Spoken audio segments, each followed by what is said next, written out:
to do business here is political. Business is not business anymore; it's political. So that's what we're up against on a global basis. So yeah, we'll go back to business when there's, if we get business people that want to come on and talk about it. But the first thing they're going to talk about is tariffs. Yeah, right. So if they start talking about tariffs, that's political. So think about it. Business is policy. Business is political. Welcome to America. Yeah, sure. Yeah. So should we start the show for the folks? Yeah, let's get it going. Let's start the show. This is 2OF Entertainment. Welcome to the Lost Dollar Business Club, where we talk about business, and not just business. We talk about what makes businesses go up and what makes businesses go down. If you're interested in businesses, this is where it is. We talk about the global economy. We talk about global politics. We talk about everything and anything business related that affects your life on a global scale as well as a local scale. And don't miss after the show, Lost and Found.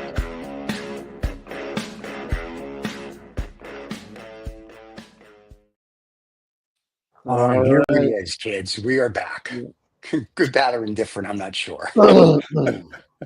Exciting times in the world. Exciting times in the world. This is crazy, man. There's a lot going on.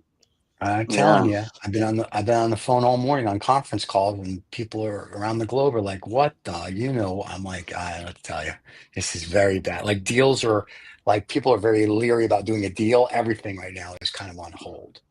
So, because everybody's just kind of like, what's going on? The United States isn't the United States anymore. I'm like, I know, it's great. So there you go. Us here at the Illuminati Lizard People Club are very excited. John, what have you heard around the globe, John? Look, John went to the bakery yesterday. South America. I don't know about the globe, but in South America, I don't think they're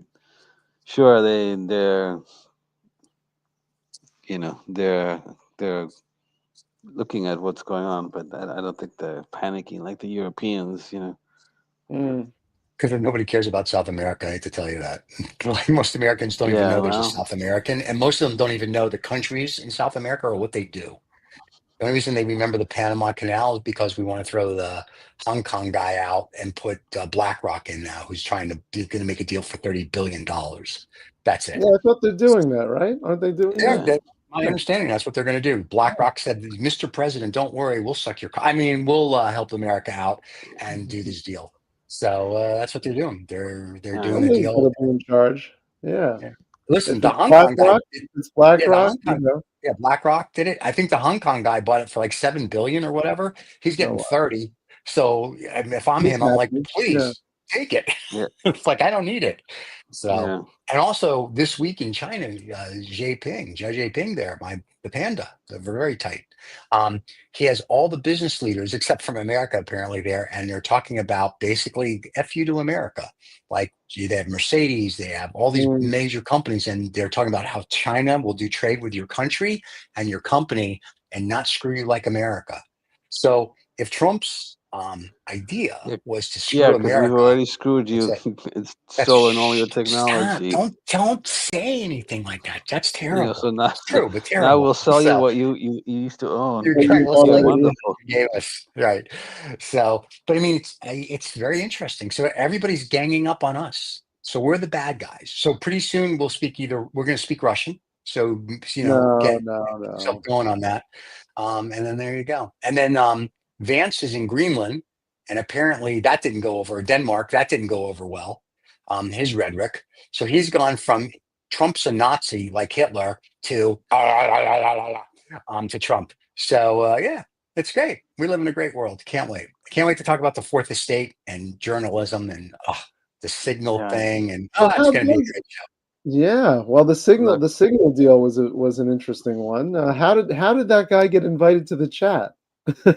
You think somebody would notice that? I think whoever I forgot the guy was it the FBI director or the CIA? Advisor. Yeah, the National Security Advisor added him. He added him. He is a mole. He's a leaker. Because clearly. He's got prostate problems. Why is he talking to Jeffrey Goldberg of the Atlantic? He wasn't talking to him. He added him by mistake, he said. Maybe he added him on purpose. Okay, but it means that he had his phone number. he was talking to him. I don't, John. I don't mean to help. To surprise you with something.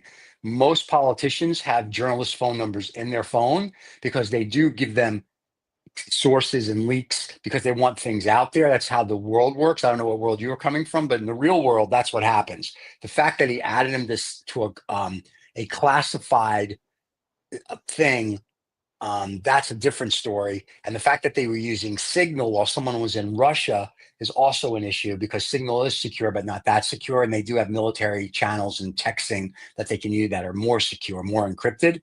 So it kind of just seems like they wanted it to get out. That's kind of, it doesn't look like they really cared. And the fact that they used emojis, I mean, we use emojis between us on our private chat, but we're all 5 years old. If I'm running a country, I'm not using emojis with a fist and a flag and a fire. What the? We're in 10th grade? Yeah. Come on. Well, that's the modern communication style. Not if I'm running a country. If I'm running a country, I spell everything out. If I'm like when we do it, I don't care because we're not running a country. We're running our little channel here. Nobody cares except us. But I'm not going to, for you, three of us are running America. I'm not going to send John an emoji of a poop if someone's an idiot. You know what I mean? It just, doesn't make sense to me. Why would so in this case, why would the Fourth Estate, why would the Atlantic be applauded for releasing the text of the chat? I think they should have I'm glad they did release it. I think that's excellent for them. Kudos to them because that's their job as the press. See, you guys are too young to remember what the press used to be, like Walter Cronkite and Edward Murrow and real reporters. Dan Rather. Those times, and they definitely aren't that now. It's all sensationalist and all for clicks. Right. Well, Dan Rather and these guys were real reporters. Howard K. Smith, and they would report the news. Today you have bloggers and people that they think they're not reporters, they're bloggers. They don't know squat. So I applaud the Atlantic for saying, hey, listen, there's a breach of national security, and they waited till after it was all done and then they printed it. I think they need to call out mistakes of the administration, and that's what the press's job is. Even though Trump doesn't want that and his press secretary doesn't want that and blah, blah, blah, you have to be able to have a free, independent press. I think they need to call out things like what they did in Vietnam with the Pentagon Papers. I think these are all important things. I think influencers and bloggers, they're not press, but unfortunately, people think that that's real news when they see it on TikTok and some, 20-year-olds like, you're nothing. You know what I mean? That's not a reporter. I mean, we don't claim that our show is, we're reporters. We're people that talk about business and politics, and that's our opinion. But I think the Atlantic did a good job. I applaud them. I wish more papers like the New York Times, they do stuff like that. The Financial Times does stuff like that. I don't think it was responsible nor necessary for them to actually release the contents of the chat because so then they actually got access to it. What purpose does it serve for every person on the planet to actually see what was written there? It was enough for them to know that it had happened. It was clearly a mistake, or maybe worse than a mistake. Or not, but yeah, I still don't see the purpose of releasing sensitive information, not classified, but still sensitive information. No, technically, no. I listened to a lady that's a military expert, and she said that whole conversation is classified. Well, that's even worse. Wait, no, let me finish. All of them on Signal have violated, and she gave a whole bunch of different federal laws that they all violated. So she even said, "Yeah, right. Well, that's a different issue. They're not supposed to be using Signal." Correct. There's a secure way to do things. That's the big issue, right? Correct. So because of that, I don't think the Atlantic did anything wrong. I think they did exactly what they should do as a real news agency. They reported the news. The news is that the people we entrust our sons and daughters to, let's say, that are military, and all these other people are morons. And this is what we're entrusting our nation to, a bunch of Keystone cops. And that's what I think they were saying is like, look at the stupidity. They didn't publish it like 3 days before. They published it after to say, oh, by the way. And I think it was right for them to call it out. Well, they could have redacted it, Stop. Yeah. Look, the fact is, I know that you're in love with that they publish it, but know, our supposed, you know, I'll call them legacy media hasn't been doing the job for years. You know, they don't do any bloody investigative reporting anymore. They do political pieces. They do political opinion pieces. And when if it doesn't suit their philosophy, they're keen on digging in. And the FT actually does investigative reporting still. They do real old school reporting. You know, they're very biased. You know, they have a political agenda that's covered under, you know, some investigative reporting. You know, which is that's what brought us into this conversation. Conversation is that doesn't it seem like every political or every news outlet has a political agenda now and has some sort of propagandized angle on whatever they're reporting, and that's a problem because at least during the days of Cronkite, as you said, they had whether it was true or not, had at least the appearance of some sort of neutrality, and objectivity. Yeah. By the way, you know, the fact that, you know, the nincompoop from, you know, that talks to journalists, as you say, and have them on the phone, the national security advisor, that he's talking to Goldberg is just, he's the guy that promoted, you know, the attack on Iraq. You know, he was the one that promoted that the weapons of mass destruction lie. You know, so I mean, don't tell me that there's no political agenda. That guy is the worst. You know, Who, Goldberg? Yeah. What do you keep looking? Make sure Ruth's not going to hit you. What's over yeah, Ruth. It's okay to say that. I just got the warning. You got the warning. Yeah. Ruth's like, no, don't say that because you know, they won't send the check this week. Yeah, well, listen. At the end of the day, unfortunately, to your point, I think when Peter Jennings, Howard K. Smith, Walter Cronkite, Dan Rather, and all these people kind of retired, you got.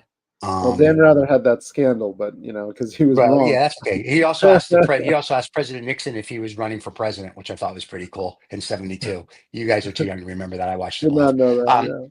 So it was a press conference, and he asked Richard Nixon a question. The crowd went crazy, and then Richard Nixon said to Dan Rather, he goes, "Are you running for president?" And he goes, "No, Mr. President, are you?" And everybody erupted. And that was back then considered like, "Oh my God, how dare you talk to the president that way?" Right. But I think with Fox coming aboard, Fox News, it became more of a you're either left or you're right. I do give credit to shows like Jon Stewart. Jon Stewart picks on everybody, whether he picks on Democrats and Republicans. If you're stupid, you're stupid. John Oliver does the same, and so did Bill Maher to an extent. So I think he's changed a lot. I think Bill Maher has changed a lot over the years. He has, but he still kind of tries to pick on both. But you are correct. He does seem to pick on. Well, there's a lot to pick on. But it's just saying. So a lot of these shows, you know, they try to be straight down the middle. I think a big issue is that our political situation for the fourth estate changes every other day. And I think it's hard for someone not to just say, here's just the facts, because everybody wants to put their opinion in.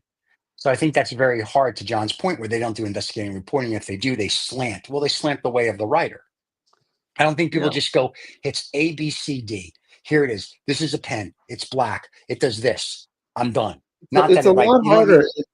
It's a lot harder now to even comprehend what you're reading, because now you've got to almost understand who's writing from whom, where they came from, who's paying them or funding them in certain ways. So this is it's a much more complicated news landscape than I think it ever was, even though, you know, you could argue that, you know, 50 years ago, the news outlets had their own slants in a certain way, or at least had some sort of centralized control. But it's a lot worse now. Yeah, but also now you have bloggers. We're not bloggers, so it doesn't. We're not influencers. We're not bloggers. No. We just have a show. You either like our show, you don't. We don't care either way. But we don't claim to be Bloomberg. we don't claim to be XYZ News, right? We're the Lost Dollar Business Club, and we talk about what we find interesting. And if you find it interesting, you watch it. People aren't coming to us to get the latest information, right? So if They should. We've had CNN, a few good tips. well, that's what we've had, and we have great guests like Guy Standing and Michael Collins, That's or right. the guy who was a presidential candidate. So we've had good stuff, but the thing is that if you don't sensationalize it, people don't want to watch it. People don't want to watch it. Right. Yeah. And if you're not a blogger and Yeah. the president or the vice president doesn't call you out, people don't watch you. And that's part of the issue, is that if we tell you, if I report like on an article I'm going to go with for Lost and Found, that's my Lost and Found thing came from the Financial Times, I will bet nobody's going to care. I think it's fascinating what's going on. So this is why we bring up what we think is fascinating. John brings up whatever it might be. You bring up, David always brings up some fakak, the crazy cow jumping over the moon thing. But but we don't claim to be your source for news. You know what I mean? I'm like, we're not saying, listen, you have to come to us every Friday and Saturday so you can hear what's going on. We just tell you what we read, and we tell you our opinion on it. So that's much different than reporting it. But to your point, and to John's point, it is slanted. And I think that all started with Fox, more so. Fox came out swinging back in the day. And in the beginning, I would watch Fox because it was business when it was interesting. And all of a sudden, when Trump was running for president, it kind of took a slant. And I was like, okay, I'm good. It was sort of like went off the deep end.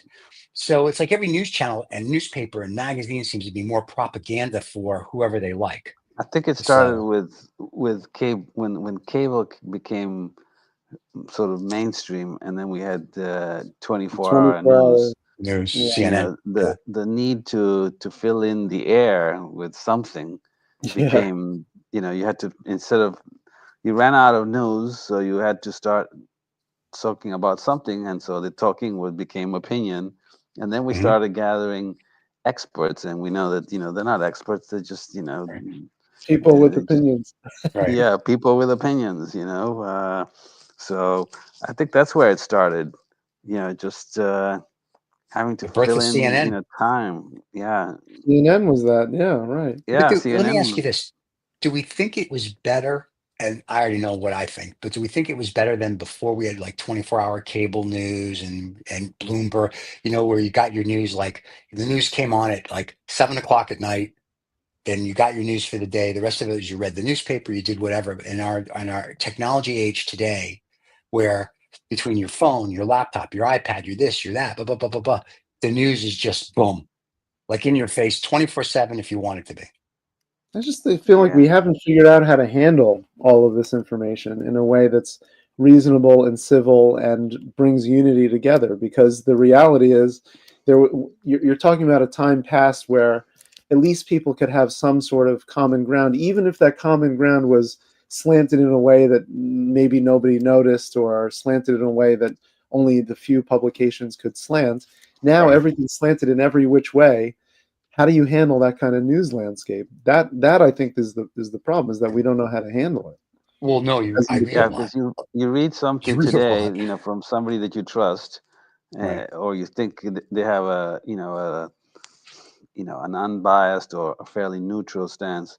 The next thing you know, you read something that sort of refutes that whole concept, and you think, damn, now every time I read this guy, I have to sort of filter it through some kind of a filter, and that's the frustrating part of it. That it's all over the map, as you explained.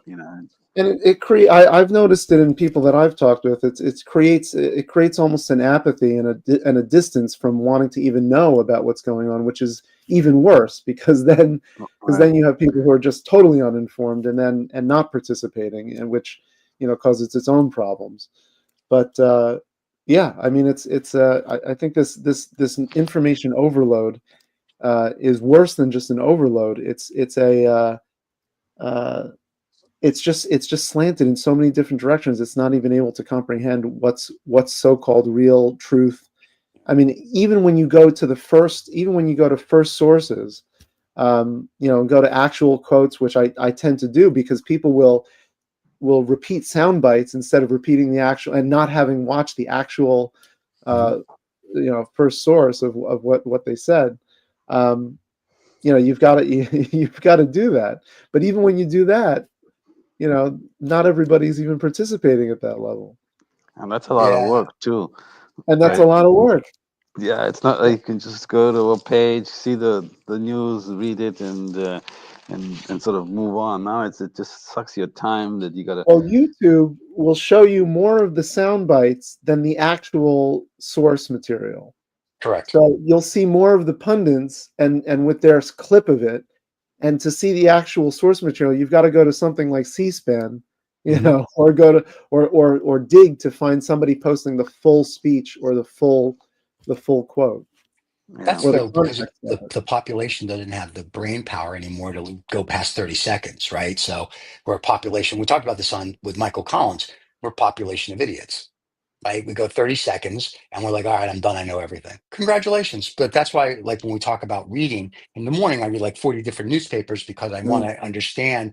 And some of them are all together. I'm like, okay, this must be kind of true because they all seem to be saying the same thing. And then you get it where you get 20 different opinions, and I'm like, well, this is fun. So, but it's good to just have a feel of what's going on. And then the other problem you have with journalists, meaning the bloggers and influencers and all these, even the real journalists or whatever, they get paid from whatever. You have then they go into the conspiracy theories. Oh, this conspiracy. So it's sort of like, can we just stick to the facts? Like going back to the Atlantic. The Atlantic, if you, in theory, why give them kudos? No sensation.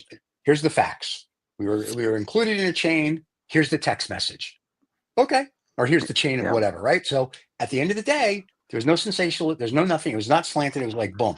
Now, it shows the incompetency of what was going on, but that's kind of like, that was, in my opinion, for lack of a better term, real reporting. They didn't go, oh my God, look at it. And they didn't change it, did whatever. So that's a positive.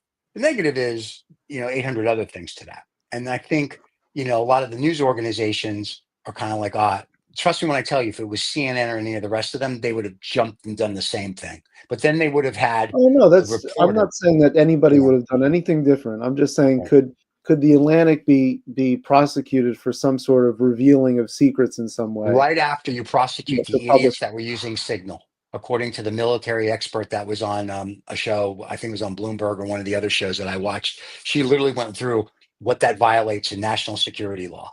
So, and she said, and someone said to her, well, don't they have, they said, well, they can't run into a skiff every time they want to do it. She said, they don't have to. They have military attaches which secure phones and secure this and secure that. The reason they do it is because Donald Trump doesn't want to give up his Android phone in 2016, and he doesn't want to give it up now. So they're all like, well, if the president doesn't have to give up his phone, I don't want to give up my phone. That's why they're on Signal. So it has nothing to do with the Atlantic violating anything. Maybe it's time to modernize their methods of communication, because just think about trying to get work done, actual work done without using tools like that. That's what we're expecting our government officials to do. But they have tools that are secure. They don't have to use a public signal, blah, blah, blah. The government has secure channels. That's what she was saying. Then they could have used it, and they can go clicky, clicky all they want. It's not in a form that can be hacked by a foreign adversary. That was the whole premise of why you don't use Signal. Russia's going to be. I'm sorry? Using Signal, it just, I know. I don't know. Yeah, I lost a lot of respect for. It's, I don't know. If you want to do a pep talk or cheerleader, you can do it afterwards. And I don't know. It just, the decision making of that move is just. It's just pathetic. It's as you said, it's amateurish. It's like I don't know. It's just, you guys have $1 trillion budget. You have to use Signal. Come on. It's free. It's free, John. They're saving money. It's free, and they're saving money, and they save the American public money. But meanwhile, all the secret chat. What the nice thing was, and I heard a commentary say this, is at least nobody from a foreign government got a hold of it and gave it to the forces we were going to go bomb. Well, maybe they already did. Yeah. Well, no, it's too late now because we already did it, right? We already bombed them, and none of our people were hurt or lost. And in the commentary that the military analyst was like, she said, I was in the military, I did this, and she goes, if my child was in the military now, I would be like, really? These are the people that you're protecting that are supposed to protect you. And there's a lot to be said for that. Like if I'm in the military, I'm looking at this, it's really the Keystone Cops, the Three Stooges, Abbott and Costello, pick your favorite comedy team that are running the government. And these are the guys that are protecting us. Allies of ours now don't want to share intelligence with us because they think we're stupid. Like, there's governments going, we're not sharing squat with America. Like they could care less. If Godzilla was coming from Japan through the sea and they all knew it, they wouldn't tell us. It's going to come out and eat San Francisco. Good luck. God bless America. We're done. Because they think we're too stupid now to handle sensitive information. And that's a bad place to be, where for 80 years, people were like, you can trust America. Now you can't trust us. And that's a bad thing. And if nobody sees that, that's a bigger issue, which people don't, because Americans put their head in the sand and play ostrich all the time. So there's a lot to be said that's going on here. And I don't know what we're going to do to change it or anything. We may just keep going down this pike and, there you go. We'll speak Russian soon. Well, now that, I guess they've been exposed or revealed, the stupidity, maybe we'll get a reversal of how they approach things, and maybe there'll be a little bit more. I think that's wishful thinking.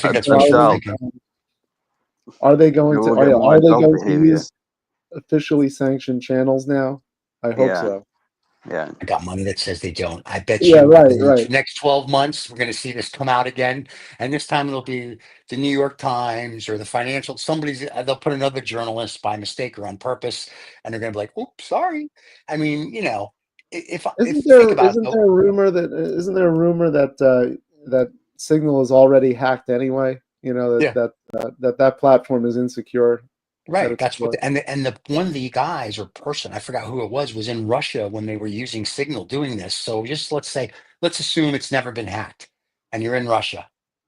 I'm just saying, let's think through this. You know what I mean? It's like, okay, let's think of this. I mean, and there was an article this week in The Economist talking about Chinese hackers for the government and North Korean hackers for the government. And I'm thinking, there's nothing secure unless you're using a supercomputer or a quantum computer that is literally changing the code so fast that when I send it, you couldn't hack it because the next computer, it's like that.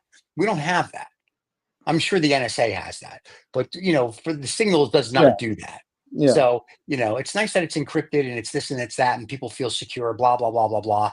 It's the same with cryptocurrencies. I remember. People can find out something. Meanwhile, these people stole $4 billion, and who found out who they were? The NSA. They're like, yeah, they are. We know everything. It's like all these people getting away with something, and not really.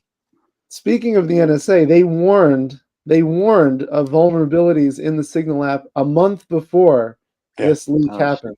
So our NSA actually warned about Russian hackers trying to access conversations on Signal. Listen, if these people in our government are Russian, if they're not Russian assets, I don't know what it is. Like, if this was a movie, we would watch this movie and walk out going, that'll never happen. How no one could be that stupid. Well, welcome to the third act, kids. We're in the movie. It's pathetic. It's like children. It's all of it is just the dumbest stuff I've ever seen. I mean, we've seen dumb stuff over the years, but this is pretty stupid.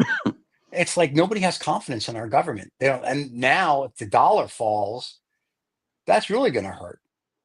That's the next thing that's going to start happening. Is the greenback's going to lose its masculinity. So that's going to suck. So fourth estate. I do. There's no good. No good anything. Replacement. What are you going to do? Oh no! Trump just came out with a. Didn't you hear? Trump just came out with a stable coin. The Trump stable coin. It's called USA1. He just came out with that this week. His new, his crypto platform. They came out with a stable coin called USA1. Yeah, well, but the Congress has two bills that to prohibit the Federal Reserve to issue a digital currency. So some shitcoin that's promoted by some third party, I don't think is that's not going to replace it. You're not going to replace it with a euro, and you're not going to replace it with the yuan right? So you know, everybody talks about the dollar, but then at the end, you know, there is no good alternative. I agree. You know, they're all the same. I mean, the Chinese They make print believe they're not money, backed by anything. Yeah. right? So Yeah, I it's think all make believe that's, money. you know, it's if people want to unload the dollar, I don't, you know, it's going to be a difficult one. And world commerce is still conducted in dollars, 60 to Yeah. 70% of it. So, you know, I mean, it's just, Mhm. Yeah, I but I think we wouldn't should. be so. I wouldn't be so. I'm not that confident that that's going to continue. With, I mean, you've got the crypto markets, and Trump pushing for more of it, Yeah. which introduces its own instability. But then you've got certain parts of the world, China being one of them, India also talking about it. De-dollarizing their and their. then, That's the but then BRICS. if you go to crypto, you know, then, you know, the North Koreans will steal you. Yeah, as you You know, say, the they'll North Right. hack Koreans will you Yeah, take all like your that's they money. yeah, did, you know, a couple of months ago. What was it? A month Yeah. ago, yeah, $1 where they billion. stole, I don't know, Yeah. like $7 billion or Yeah, some worth of crazy crypto. number. Yeah. And Uh, I can, well, let's thank them though, because without that, John wouldn't have his private jet. So thank you, North Korea. You yeah. keep doing what you need to do. I wish I had Um, a private jet. so, but no, That would be nice. it's just crazy. It's just, and I'm not saying the old ways are the best ways, but it's like, let's think through what we're doing. And we don't. And once again, because we don't think, we're just sheep. That's the problem. And there's not enough dialogue like this in the public to get people to go, interesting. It's just like whatever the orange man says, whatever the little Nazi says, with his Tesla. So, there's a problem. And I have no clue of where this is going to end. I don't think it ends well, though, for America. Well, I don't know. You know, the whole Dodge thing, I think, is well, maybe the method might not be perfect. It's a very cathartic exercise that's going on, because it's every stone you turn, you realize the level of, I don't know if I would call it fraud or Waste. incompetence, or just, you know, negligence or not caring, that's that that is going on in government, and it's our dollars that are getting just thrown around to, you know, to total waste, right? It's just Yeah. But contract, this, contracts that are getting canceled, and there's no, well, we don't know, you know, it's just money that but gets John, spent, you know. some of the stuff they did, though, there's a better way to do it. You can't, like when they filed, I go back to the Nuclear Regulatory Commission, they got rid of everybody and they realized they got to bring them back or we're screwed. I mean, and it's the same with the USAID. I think there's a smarter way to do what they're doing. And I've Sure, there said is a this on the smarter. show, and we just put out a short with Michael Collins, and I said this. I applaud what they want to do. I would like them to use their brains, which they don't have, and stop instead of going A, B, C, D, and stop, go A through Z. And instead of trying to get it done in 90 days, which makes you look like a moron, if it takes you 6 months or a year and go through each department properly, and not with a 19-year-old kid who's never done shit in his life to go, what do you do for a living? And, and to throw you out a window is what we do for a living. But I mean, like, let's think through it and go through each line item and go, don't need it, don't need it. And just go, no, we're getting rid of it all. What the hell? That's crazy. The dumbest Well, thing I've ever heard. Well, look, you know, sure, maybe the method, they could be a little bit more methodical and a little Maybe. slower, but be very careful, because when you deal with a bureaucracy, the more time you spend, the slower the process. The system is designed to slow down change, or Right. even stop it. So if you say, well, let's take a year to do this, you know, there's a good chance that it gets It won't stifled. You even. know, just Yeah. it won't happen. But really having a 19-year-old kid asking people what they do, nobody's taking that seriously. That's, I think, part of the issue. And I'll agree with you. Yes, a year may be too long. Maybe 6 months would be better. But going through agencies and going done, done, done, done, done, done. And now they're having to restore all the agencies anyway that they got rid of. Like there's articles in where the 19-year-old kid, people aren't even talking to him, like, yeah, whatever. And they're ignoring him. There's not much he can do. He has no real power. There's a federal judge that says what Musk is doing with Dodge is unconstitutional because he's not this. So that was my point. If you did this more methodically and actually thought through things, you could do and get the same result.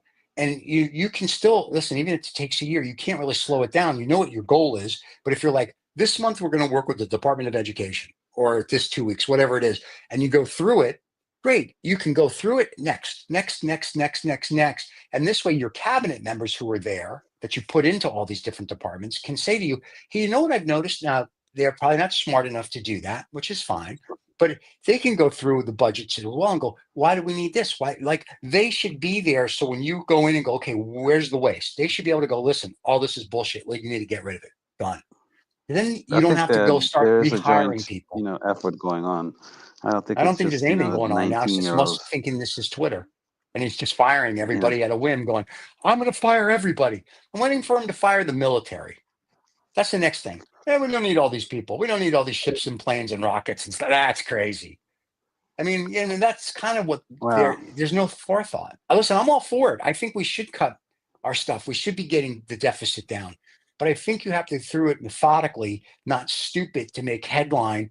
And even Musk said, oh, we made mistakes. It's okay. Well, why don't you stop making them? A 19-year-old kid that doesn't have a clue isn't who I want. Well, actually, he's got a lot of clue. He was linked to a cyber stalking group called eGodly, and it's not a pleasant group. They say they were doing swatting, making false emergency calls to send SWAT members to a targeted address, and he apparently was running a company called Diamond CDN, which defended this website from denial of service and made sure that the website stayed up. So that's the 19-year-old. He actually has a lot of intelligence enough to cause problems. My point is, though, whoever put him in charge is not thinking straight. Right, but that's my point. It's like, and he also gave away secret information as well for a company that he worked for. So he also gave information. So my point is, you don't put him in charge. Now, if you want him to be a second or a third because he can look at something and go, hey, that's not right, I'm okay with that. But most people aren't going to take him seriously because they know he can't fire them. What do you know? And one lady, they had a video. He walked into an office and she just closed her laptop and said, I'll work from home, and just walked right out. And he's like, oh, and she's like, bye-bye. Like Elon Musk and him and the way they did it, most employees think they're stupid. If you did it, this is getting crazy, with a little savoir-faire, and you walked in and said, hey, we're here, blah. Okay, but I still think you point these cabinet members, let's let them get settled in, give them a day or two to at least figure out what's going on. And then when you go meet, you should meet with your cabinet head and go, okay, where's the problems? If they can't come up with one, then you can slash and burn all you want. At some point, this all comes and bites you back in the butt. A lot of what USAID did was medical research and medical testing and whatever. They're getting rid of stuff that deals with AIDS and cancer and all this other stuff. So that's a bad thing. So, that stuff you keep. You want to get rid of whatever, a play, I don't care. What I'm saying is you have to give thought to what you're doing, and they're not. And that's where the scary part is. And that's where the media starts reporting, going back to the fourth estate. And that's where Trump doesn't want, like AP and everybody else now in his press corps, he just wants influencers and whatnot. The new media, as he calls it, YouTube, TikTok, all that stuff. That's what they want. They don't want like ABC, NBC, because he thinks ABC, NBC, and NBC should all be sued and thrown away. MSNBC should all be gone. It should only be YouTube channels. So we're perfect. We should be invited to be part of the media. We'll send John. It's a technocracy. This is what they're doing, a technocracy. Yeah. You got all the guys like Peter Thiel, trying to run the show, or maybe actually running the show already. Yeah. Well, $200 million buys you the presidency. So there you go. And then there's an article this morning that talked about JD Vance. Think about it. If Trump decides to step down in 2028, Vance would be the Republican, whatever. If you watch his rhetoric now, he's very much acting like a Trump. So it goes back to, hopefully the Democrats can come up with somebody with a pair of balls. So No, I know. I know nothing. Although Trump did say that he didn't think Vance would be his successor. That's because who's he going to put as his successor then? I don't know, but he said he didn't think Vance was the man to. Well, he's trying to prove him wrong, because if you read the article that was published this morning about Vance's speech in Denmark, wow, that's like, really okay. He's like Trump Jr. there. So I don't know. Like I said, the only thing that the Democrats going for them is the senator from Pennsylvania that forgets to wear pants, and the governor of Pennsylvania, and Josh Stein, I think it is, or Cohen or something. I think those are the two guys that could actually stand up to Trump and possibly win. But the Democrats have to get off this woke and 47 gender bullshit. So for a lot of what Trump's doing, I say kudos. I'm like happy with what I see, not the way I see it. I'm just worried for America in general, long term. So that's how I look at it. But what do I know? So we'll see. Well, we're at that time, though. Lost and found, boys and girls? I think so. All right, let's run a commercial and we'll do Lost and Found.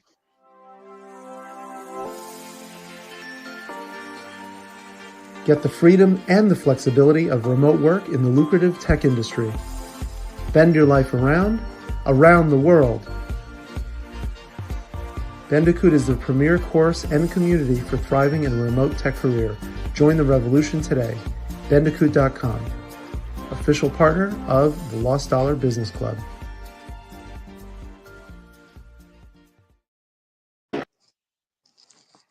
Oh, Lost and Found is next. I got so excited with that commercial. I was just Ever wonder how millions vanish into thin air, or how a single dollar can make all the difference? Join us on Lost and Found, where we dive into the wild world of financial mysteries. From misplaced fortunes to unexpected windfalls, we unravel the stories of people, companies, organizations, and even governments who've lost and found millions.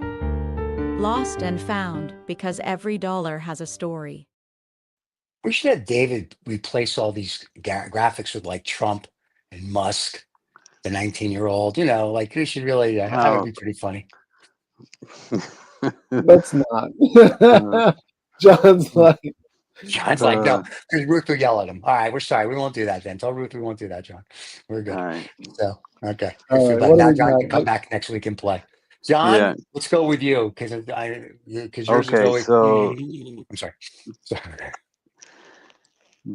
I forget who's the one that's caught this, but I think it's the FBI has charged 37 a whole bunch of people in the what's called the largest COVID fraud perpetrated by Somali immigrants. Allegedly, they stole $250 million from the child nutrition program.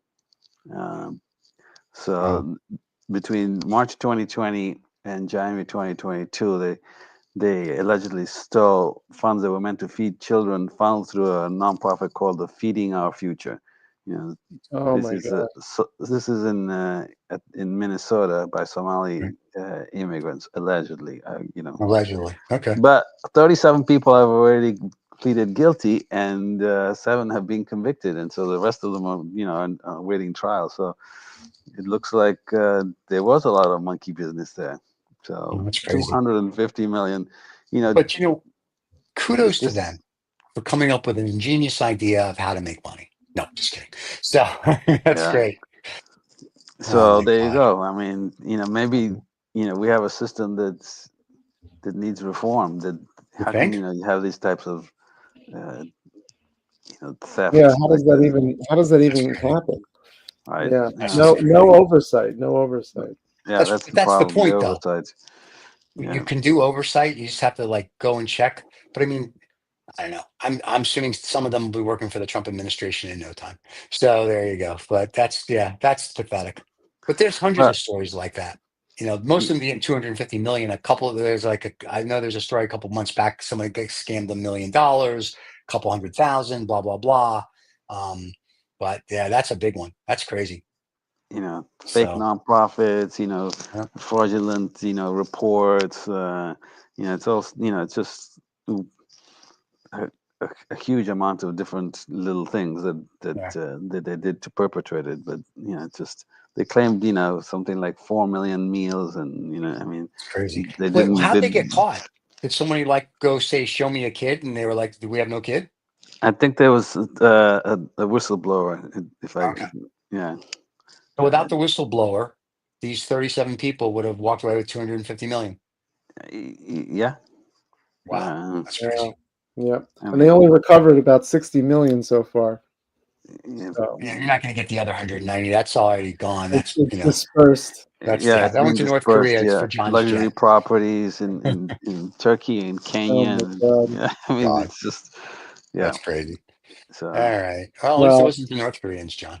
Michael, you want to go? Yeah, I'll go next because I got something. I mean, this is not a big deal, but it's an AI related deal. So, a Columbia University student created this software called Interview Coder, which is a $60 a month program, app that helps you supposedly facilitates academic dishonesty by helping you on technical coding interviews. So job candidates can use this app to get past the technical coding part of their interviews. Someone used that the other day. Interviewed. Yeah, I wish I was making it up, but the other day. Yeah. Well, there you go. So the thing is, he's on track to generate 2 million. Columbia University has suspended him because they had a disciplinary hearing about the product, about the app, and he published what the hearing was about. He published the records online, and they gave him a year-long suspension for publishing it, not for creating the app, though.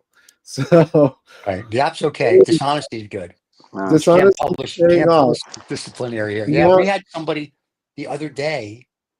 We were interviewing them for code for something. Yeah, and he has glasses on. You could see when they would ask him a question, he would type something and it would pop up, and he was reading what was on the screen. Oh God! The interviewer, we were all watching this. The interviewer was like, "Dude, you're reading it." He goes, "No, I'm not." And he's like, "Really?" So every time you could see this, and you could see in his glass, and they're like, "We're done." Like they just closed it. I was like, "What the hell was that?" So that was like 2 or 3 days ago. That actually happened. So there you go. Real life scenarios. It's happening. Real life scenario. So if you're going to cheat, kids, don't wear glasses. Don't wear glasses. He was reading. You could see his eyes going back and forth as he was talking to you, like he was reading a statement, and you could tell it wasn't a free flow statement. It was more of a, "Hi, my name is Bubba," but for the code side of it. So it was kind of like very robotic because he couldn't like do it like it was his idea. Yeah. So it was very interesting. So I just thought wait until they put that in your glasses. Yes. Well, then it's but God, it's just the case. We don't need humans. Just let the AI do it all. Let the AI do the work. I'm all that's for what it. I'm thinking. Let's Here at the Illuminati Lizard People Club, that's what we're hoping for. You guys just get fatter so we can eat you. The robots are coming. Yeah, thank God. You know what? We're going to hire the 19-year-old. He can do it. He'll be okay. Oh boy.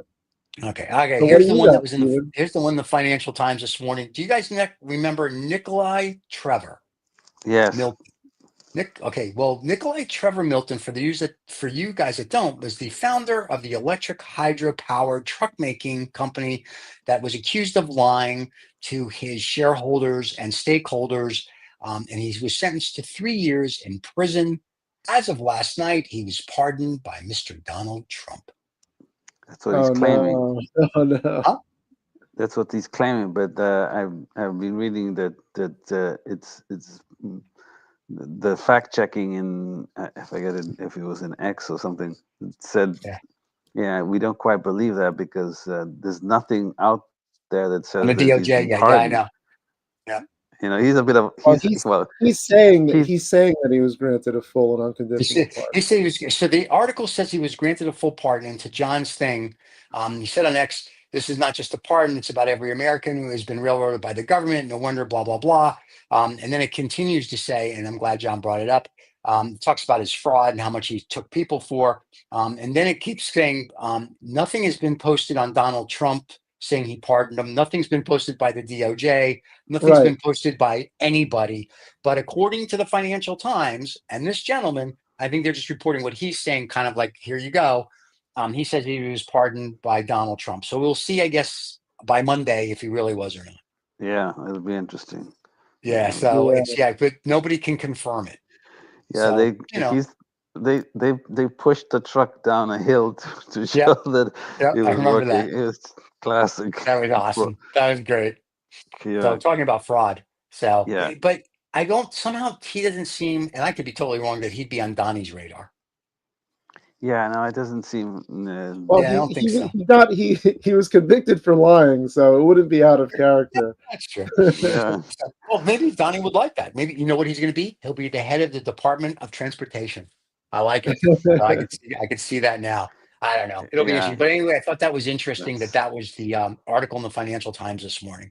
And then, as John pointed out, there's all like 57 caveats to that. Like nobody could tell you if it's true or not. So we'll update that next week. Let's see. Guys, this has been fun. Anything else before we leave and say goodbye to the fans? If you want to be on the show, let us know. Get in touch because if you have a business, I'm starting to book people for April and May. Really? Who's our next guest? Well, we don't have a next guest quite yet. It's secret. Top secret. Not quite yet. Okay. Top secret. Yeah. He's the 19-year-old coming from Dodge. That'd be good. Right. You know, why don't you get him to come on? That'd be great. That'd be great. Ask him. I don't think he's going to come on. All right. Well, because really, it'd be cool to hear his take on it. Yeah. You know what I mean? I mean, to think about it. You were tasked to do this. Most of the people don't respect you. And there's a plethora of reasons I read in the press. But tell us, like, what's your what do you do other than go in there and threaten them? Edward Korestein, come on the show. Yeah, why not? I mean, listen, we've invited Musk to come on, and we invited the Orange Man and JD. Yeah. We told JD we'd get him a couch. He doesn't want to come on. Marco Rubio, we invited. We told him to get him Cuban cigars. Apparently, we can't do that. We've asked all of them to come on. None of them want to come on. You know, and we'd be civil. We would be nice. I'd even put on that's right. We're not a big enough show, I guess. No kidding. You think, John? Not yet. Even if we were big enough, we don't kiss their tuchuses. And so we're probably not the show they want to come because we'd actually ask them some real questions. The 19-year-old, I think it would be more of tell us about your company that Michael talked about earlier, and then tell us like what happened when you went in. Yeah, what happened? Tell us like what's the sentiment of the people, because what we see in articles and what we see on video doesn't seem to be going over well. So like, what's the end goal? And a lot of the coding, because it's 100 years old, like how is that, like, how do you fix that into modern code? Like, is that a process? And if he's really that smart, I'm sure he can, but it'd be fun to hear his thought pattern. But I don't think Musk would let him come on. Did you hear about, I think this is Department of Defense. Right. Canceled an HR upgrade system. And that was, I don't know, let's just say it was 250 million, 80 million over budget, and it was 7 years in the making. That's crazy. Yeah, well, that's inefficiency. The original budget was 36 million. But this is where I go kudos to these guys saying, listen, this is all bullshit. I mean, because we've run big companies and we put programs and software in place. It's not that difficult. You just have to have people with brains, not consultants who charge you by the hour. You know what I mean? So when we did, like, I'll promote NetSuite. We put that into a company, and it's supposed to take a year because the consultant's like, oh, it takes about a year. And between the controller and a couple of the other people she had working for them, they had it done in 3 months, and it worked perfectly. Everything was done so it really becomes, you have to hire the right people. The problem is that the government, I think, is lazy and lackadaisical, and a lot of the upper management, middle management probably as well, and they can get away with it. Like that lady I said, Bloomberg was saying, oh, my friend's worked for whatever department of government and makes $180,000 a year and hasn't gone into the office for 10 years. Yes, unless they're actually doing something at home, they need to be fired. So it's not a freeloading thing. So I go back to what I said earlier. I applaud what they're doing. Systematically, a little better, but like the Defense Department, come on, what, a hammer costs like $4,000. It is a special hammer? Is it Thor's hammer? You know what I'm saying? So there's stuff there and nobody cares because it's like, it's the same with medical.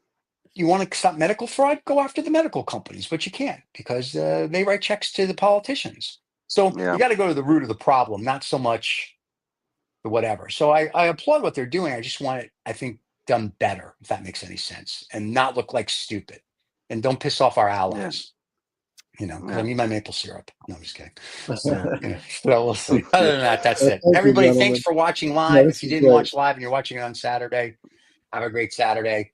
If you want to be on the show, as Michael said, reach out to us. You can come on the show. And we don't care if you're left, right, or center. It'd be fun to just have you on and tell us either that we're really stupid, we're really smart, or just tell us your thoughts. If you want, you can get this wherever you get your podcast. That comes out Saturday morning. Just type in Lost Dollar Business Club or Tool Farts Making Noises or DOF Entertainment. You'll find us. And don't forget to subscribe and like. And that's it, kids. Anything else, or we're out of here? No, we're good. We're good. All right, boys and girls. See you later. Cheers.